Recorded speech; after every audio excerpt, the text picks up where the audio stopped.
Hi, hello mga kamaming gala! Panibagong araw, panibagong gala nga na naman. Just keep on watching! For today's video nga ay sinundo ko muna nga si Kuya Zion sa kanyang school. Hindi pa nga niya alam dito na may staycation nga kami. Tsaka ko na nga lang sasabihin pag nandun na nga kami sa hotel para surprise. Charis. Sobrang daldal nga kasi ng batang ito pagka nga kasi nalaman niya agad. Tapos hindi pa talaga siya makakatulog niyan. Are we in the hotel?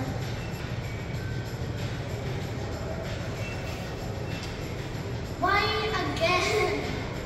So it's a surprise. O, diba yung reaction niya?